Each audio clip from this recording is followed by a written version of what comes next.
Spike Lee's BlacKkLansman tells a largely true story of a black undercover Colorado Springs detective named Ron Stallworth, who in the 1970s managed to infiltrate the Ku Klux Klan.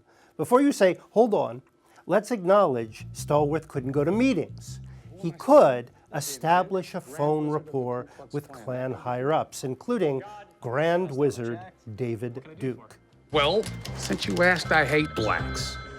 I hate Jews, Mexicans and Irish, Italians and Chinese. But my mouth to God's ears, I really hate those black rats.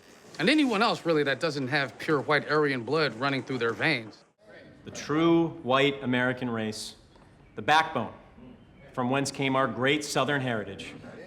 Then Stallworth, played by John David Washington, sends a white colleague in his place. In the film, that cop, played by Adam Driver, is Jewish. So you have a black and a Jew putting one over on dim-witted racists. It's a comedy, sort of. The racists are cartoonish. Topher Grace portrays David Duke as a bantamweight. Today we are privileged to be among white men and white women. But for all its easy laughs, there's a sting in its tail. Cross burnings and lynchings aren't, of course, funny, and neither is one of Lee's targets. D.W. Griffith's racist 1915 epic, The Birth of a Nation, which is screened in BlacKkLansman for enraptured Klan initiates.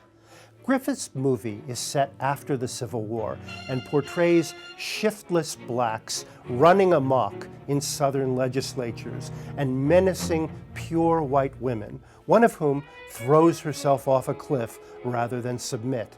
So it falls to the Klan, a holy army, to avenge her. The Birth of a Nation was the first American vigilante blockbuster. It single-handedly revived what was then a dying KKK. As an NYU film student, Lee made an angry satire in which a black director is hired to remake Birth of a Nation. What bugged him is that it remains a landmark. Griffith both advanced the art of cinema and set back by 50 years the cause of racial freedom. As always, Lee's open about his political agenda, which differs from the real Ron Stallworth's. Stallworth is a cop first. In a memoir, he has reservations about some activists on the political left. Lee does not. The movie Stallworth falls for a black student activist played by Laura Harrier and has his consciousness raised.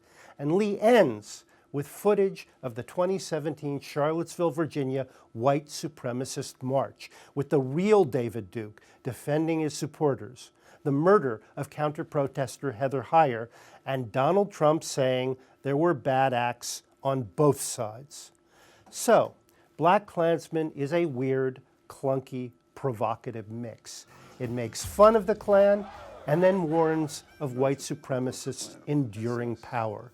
In its impish, somewhat juvenile, but undeniably effective way, it wants to be the birth of a black nation.